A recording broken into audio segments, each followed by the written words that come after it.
Guys, ಎಲ್ಲರಿಗೂ ನಮಸ್ಕಾರ.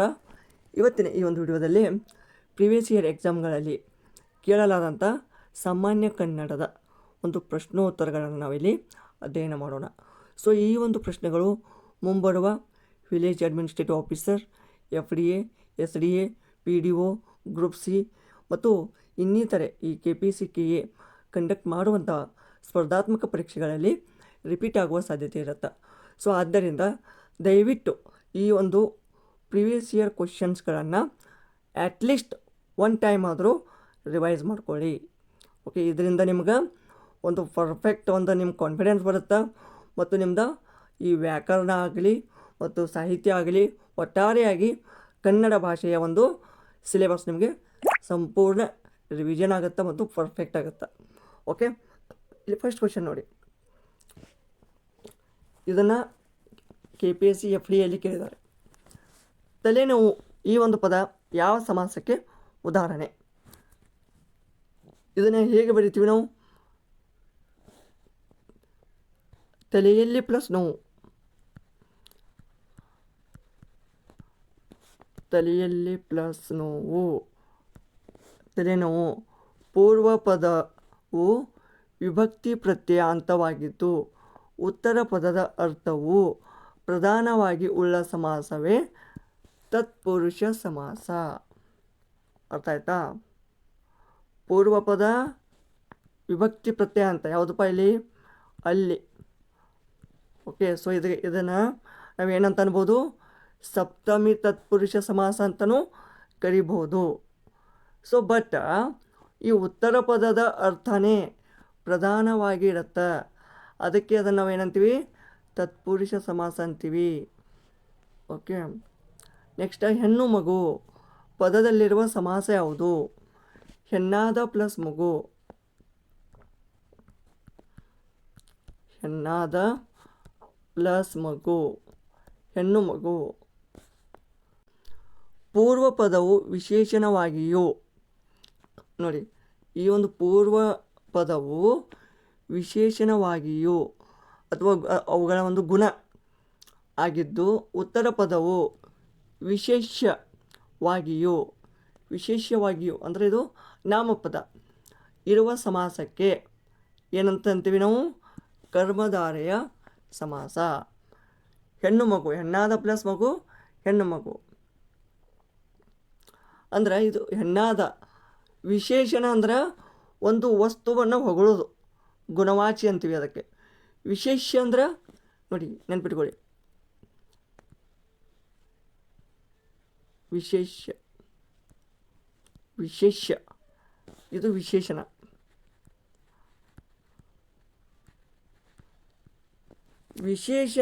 ವಿಶೇಷಕ್ಕೆ difference ಏನಪ್ಪ ಅಂದ್ರೆ, ವಿಶೇಷಣ ಏನು ಮಾಡ್ತದ? ಮುಂದಿನ ಒಂದು ವಸ್ತುವನ್ನು ಹೊಗಳ್ತದ, ಏನಂತ ಅದರ ಒಂದು ಗುಣವನ್ನು ಹೇಳ್ತದ.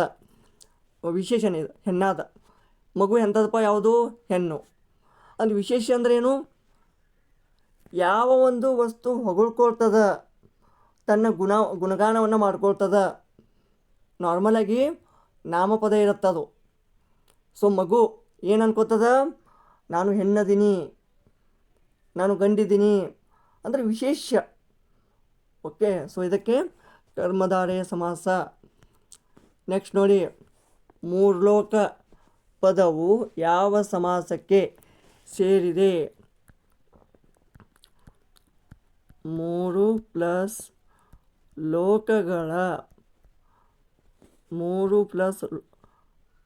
ಲೋಕಗಳ ಸಮೂಹ ಮೂರ್ಲೋಕ. ಇಲ್ಲಿ ಪೂರ್ವ ಪದವು ಸಂಖ್ಯಾವಾಚಕವಾಗಿದ್ದು ಉತ್ತರ ಪದದಲ್ಲಿರುವ ವಸ್ತುವಿನ ಸಮೂಹವನ್ನು ಸೂಚಿಸಿದರೆ ಅದು ದ್ವಿಗು ಸಮಾಸ. It is asked in KPSC PDO exam. ನೋಡಿ, ಪೂರ್ವ ಪದ ಸಂಖ್ಯಾವಾಚಕ ಇರಬೇಕು. ಈ ಸಂಖ್ಯಾವಾಚಕ ಈ ಉತ್ತರ ಪದದಲ್ಲಿನ ಆ ಒಂದು ವಸ್ತುವಿನ ಸಮೂಹವನ್ನು ಸೂಚಿಸಿದರೆ ಅದು ದ್ವಿಗು ಸಮಾಸ.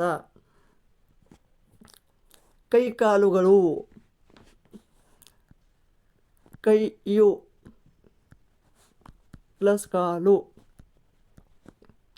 ಇವು ಕೈಕಾಲುಗಳು.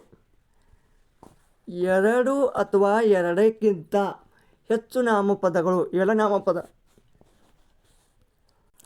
ಸೇರಿ ಸಮಾಸವಾದಾಗ ಪ್ರತಿಯೊಂದು ಪದದ ಅರ್ಥವು ಪ್ರಧಾನವಾಗಿದ್ದರೆ ಅದು ದ್ವಂದ್ವ ಸಮಾಸ. ದ್ವಂದ್ವ.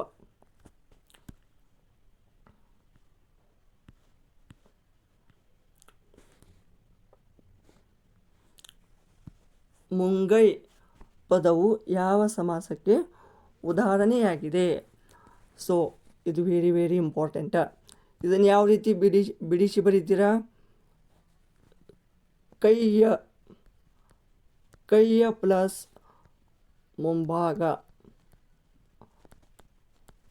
ಕೈಯ ಪ್ಲಸ್ ಮುಂಭಾಗ ಮುಂಗೈ. ನೋಡಿ, ರಂಗ, ಭಾಗ ಅಥವಾ ಅಂಶವನ್ನು ಸೂಚಿಸುವ ಪದ. ಅಂದರೆ ಇಲ್ಲಿ ಉತ್ತರ ಪದ ಏನು ಹೇಳ್ತದೆ? ಇದು ಈ ಉತ್ತರ ಪದದ ಭಾಗ ಅದರ ಒಂದು ಅಂಶವನ್ನು ಹೇಳ್ತದೆ. ಪೂರ್ವದಲ್ಲಿ ಬಂದು ಅಂಶಿಯೊಂದಿಗೆ ಸಮಾಸವಾಗುವುದು. ನೋಡಿ, ಇದು ಪೂರ್ವ ಪದ. ಈ ಒಂದು ಪದದ ಒಂದು ಭಾಗ ಇದು ಮುಂಭಾಗ, ಅಂದರೆ ಒಂದು ಕೈದ ಮುಂಭಾಗ. ಅದೇನು? ಮುಂಗೈ. ಇದೇ ರೀತಿ ಇನ್ನಿತರೆ ಒಂದು ಉದಾಹರಣೆಗಳಂದರೆ ಮುಂದಲೆ,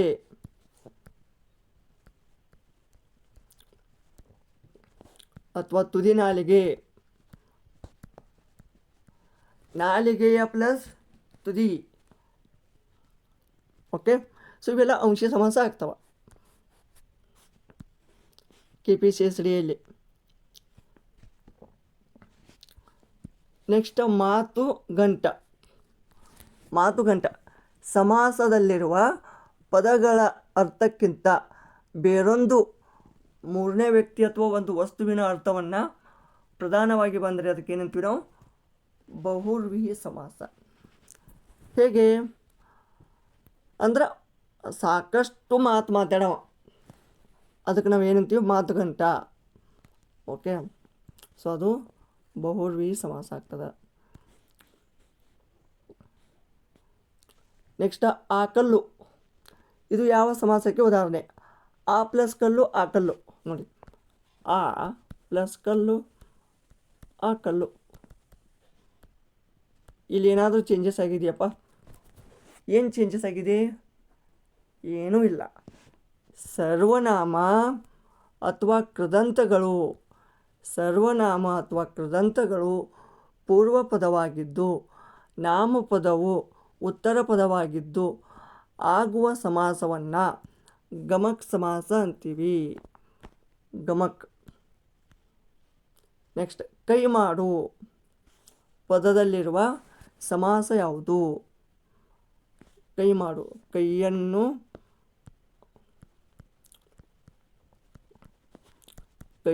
ಪ್ಲಸ್ ಮಾಡು, ಕೈ ಮಾಡು. ಇಲ್ಲಿ ಪೂರ್ವ ಪದವು ದ್ವಿತೀಯ ವಿಭಕ್ತಿ ಅಂತ. ದ್ವಿತೀಯ ವಿಭಕ್ತಿ ಅಂತಂದರೆ ಯಾವುದು? ದ್ವಿತೀಯ ವಿಭಕ್ತಿ ಪ್ರತ್ಯಯ ಅನ್ನು, ದ್ವಿತೀಯ ಅನ್ನು.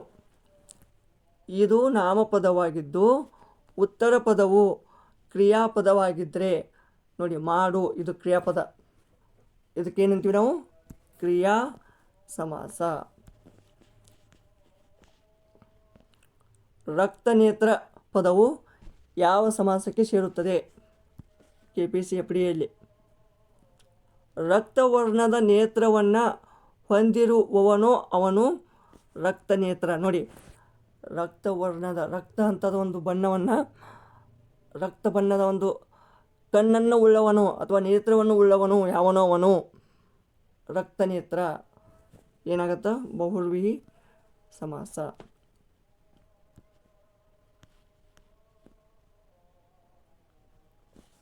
ಅರಮನೆ ಪದದ ಸರಿಯಾದ ವಿಗ್ರಹ ವಾಕ್ಯ ಮತ್ತು ಸಮಾಸ ಯಾವುದು? ಅರಮನೆ, ಅರಸನ ಪ್ಲಸ್ ಮನೆ, ಅರಸನ ಪ್ಲಸ್ ಮನೆ ಅರಮನೆ. ಅರಸನ ಷಷ್ಠಿ, ಷಷ್ಠಿ ತತ್ಪುರುಷ ಸಮಾಸಕ್ಕೆ ಉದಾಹರಣೆ ಅದು.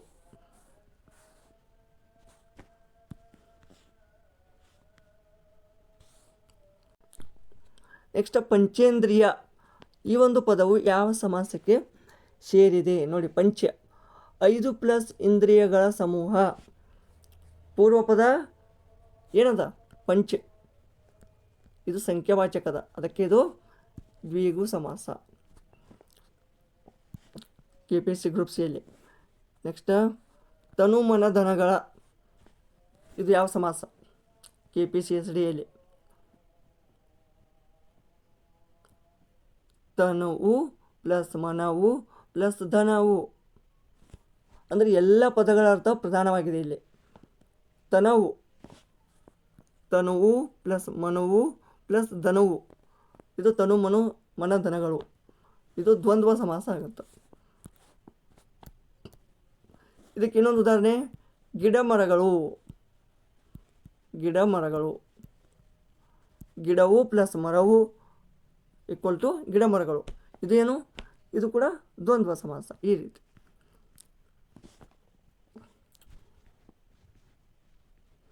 ನೆಕ್ಸ್ಟ್ ಕೆಂಗಣ್ಣು ಯಾವ ಸಮಾಸಕ್ಕೆ ಉದಾಹರಣೆ? ಇದು KPSC FD ಎಕ್ಸಾಮಲ್ಲಿ ಕೇಳಿದ್ದಾರೆ.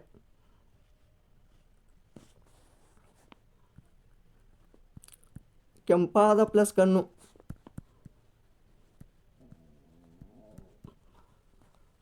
ಕೆಂಪಾದ ಪ್ಲಸ್ ಕಣ್ಣು ಕೆಂಗಣ್ಣು.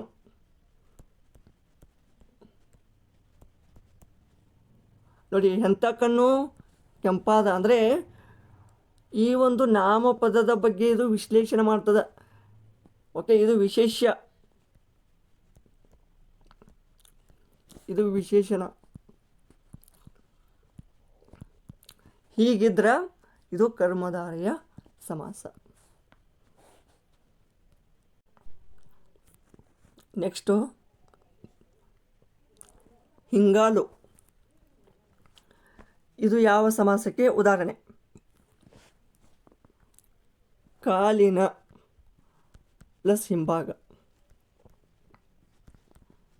ಅಂದರೆ ಇದೊಂದು ಕಾಲು, ಇದೊಂದು ಪಾರ್ಟ್, ಅದರ ಒಂದು ಕಾಲು ಒಂದು ಆಬ್ಜೆಕ್ಟು ಅಥವಾ ಒಂದು ಮೇನ್ ಪಾರ್ಟ್,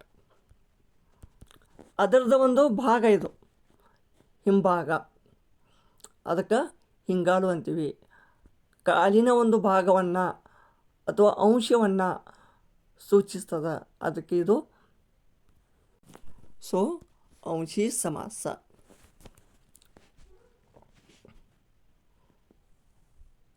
ಅಥವಾ ಇನ್ನೊಂದು ಆಪ್ಷನ್ ಹೇಳ್ಬೇಕಂದ್ರೆ ಮುಂಗುರುಳು. ನೋಡಿ,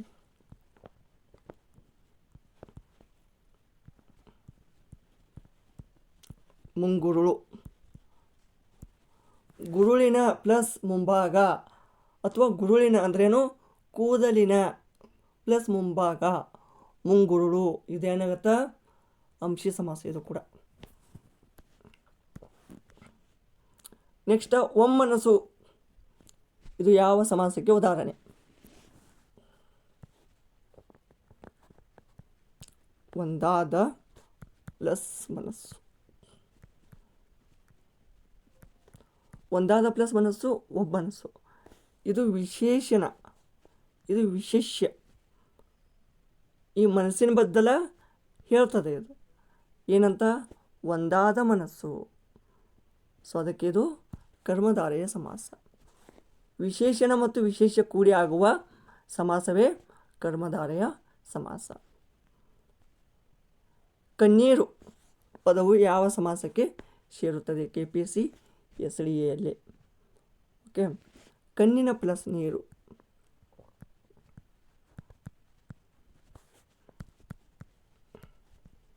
ಕಣ್ಣಿನ ಪ್ಲಸ್ ನೀರು ಕಣ್ಣೀರು, ಷಷ್ಠಿ ತತ್ಪುರುಷ ಸಮಾಸ.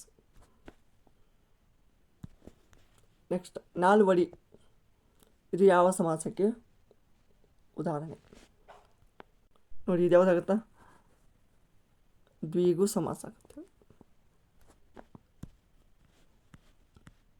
ಯಾಕಂದ್ರೆ ಸಂಖ್ಯಾವಾಚಕ ಬಂದಿದೆ. ನೆಕ್ಸ್ಟ್ ನೋಡಿ, KPSC PDOದಲ್ಲಿ ಕೇಳಿದಂಥ ಕ್ವಶನ್ ಇದು. ಮೂಗಿದ ಪದದಲ್ಲಿ ಕಂಡುಬರುವ ಸಮಾಸ ಯಾವುದು? ಕ್ರಿಯಾ ಸಮಾಸ. ಸೊ ಇದನ್ನು ಯಾವ ರೀತಿ ಬಿಡಿಸ್ಬಿಡ್ತೀರಾ? ಅದನ್ನು ಕಾಮೆಂಟ್ ಮಾಡಿ ನೋಡೋಣ. ನೆಕ್ಸ್ಟ್ ದಿಗಂಬರ ಎಂಬ ಪದವು ಯಾವ ಸಮಾಸಕ್ಕೆ ಸೂಕ್ತ ಉದಾಹರಣೆ? ದಿಗಂಬರ ಅಂದರೆ ದಿಕ್ಕುಗಳನ್ನು ಅಂಬರವಾಗುಳ್ಳವನು. ಯಾರೋ ಅವನು ಜೈನ ಮುನಿ ಅಥವಾ ಈಶ್ವರ. ಅದಕ್ಕೆ ನಾವೇನಂತೀವಿ? ಬಹುವ್ರೀಹಿ ಸಮಾಸ. ಅಂದರೆ ಆ ಪೂರ್ವ ಮತ್ತು ಉತ್ತರ ಪದಗಳ ಒಂದು ಅರ್ಥವನ್ನು ಬಿಟ್ಟು ಮತ್ತೊಂದು ಮೂರನೇ ಒಂದು ಹೊಸ ಪದ ಬರ್ತಿತ್ತಂದ್ರೆ ಅದು ಬಹುವ್ರೀಹಿ ಸಮಾಸ ಆಗುತ್ತೆ. ಓಕೆ. ನೆಕ್ಸ್ಟ್ ಬಿಳಿ ಕುದುರೆ. ಬಿಳಿಯದಾದ ಪ್ಲಸ್ ಕುದುರೆ ಬಿಳಿ ಕುದುರೆ. ಬಿಳಿಯದಾದ ಪ್ಲಸ್ ಕುದುರೆ ಬಿಳಿ ಕುದುರೆ. ಇದು ಯಾವುದಾಗತ್ತೆ ನೋಡಿ. ಬಿಳಿದಾದ ಅಥವಾ ಬಿಳಿಯದಾದ. ಬಿಳಿಯದಾದ ಪ್ಲಸ್ ಕುದುರೆ ಬಿಳಿ ಕುದುರೆ. ಇದು ವಿಶೇಷ, ಇದು ವಿಶೇಷಣ. ವಿಶೇಷಣ ಪ್ಲಸ್ ವಿಶೇಷ ಕೂಡಿ ಆಗುವ ಸಮಾಸವೇ ಕರ್ಮಧಾರಯ ಸಮಾಸ. Okay, option A correct. Next ಊರು ಕೇರಿಗಳು ಪದವು ಯಾವ ಸಮಾಸಕ್ಕೆ ಸೇರುತ್ತದೆ? ಊರು ಪ್ಲಸ್ ಕೇರಿಯು ಇದೊಂದು ಸಮಾಸ, simple. Next Chakrapani, very very important. ಇಲ್ಲಿ ಆಗಿರುವ ಸಮಾಸ ಯಾವುದು? ಚಕ್ರವು ಪಾನಿಯಲ್ಲಿ ಅಥವಾ ಕೈಯಲ್ಲಿ. ಪಾನಿ ಅಂದ್ರೇನು? ಕೈ. ಚಕ್ರವು ಪಾನಿಯಲ್ಲಿ ಅಥವಾ ಕೈಯಲ್ಲಿ ಯಾರಿಗೆ ಇದೆಯೋ ಅವನು ಯಾರು? ವಿಷ್ಣು. ಅದಕ್ಕೆ ಇದು ಬಹುವ್ರೀಹಿ ಸಮಾಸ.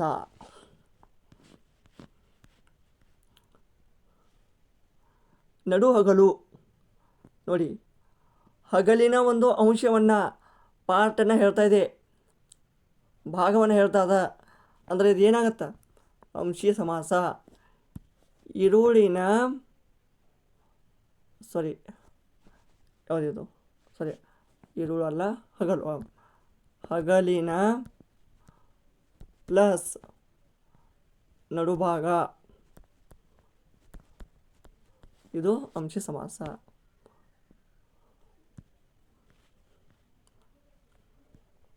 ನೆಕ್ಸ್ಟ್ ಬಿಲ್ಲು ಬಾಣಗಳು. ಬಿಲ್ಲುವು ಪ್ಲಸ್ ಬಾಣುವು. ಬಿಲ್ಲು ಬಾಣು ದ್ವಂದ್ವ ಸಮಾಸ. ಮಹಾಪುರುಷ ಪದವು ಯಾವ ಸಮಾಸಕ್ಕೆ ಸೇರಿದೆ? ನೋಡಿ, PDO ಎಕ್ಸಾಮಲ್ಲಿ ಕೇಳಿದ್ದಾರೆ. ಮಹಾಪುರುಷ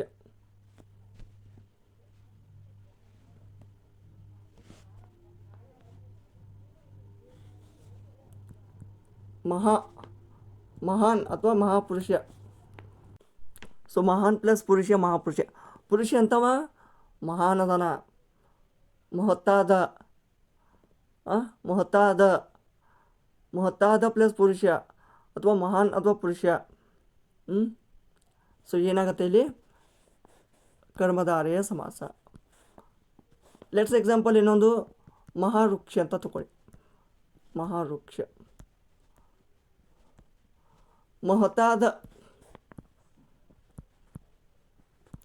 ಮಹತ್ತಾದ ಪ್ಲಸ್ ವೃಕ್ಷ,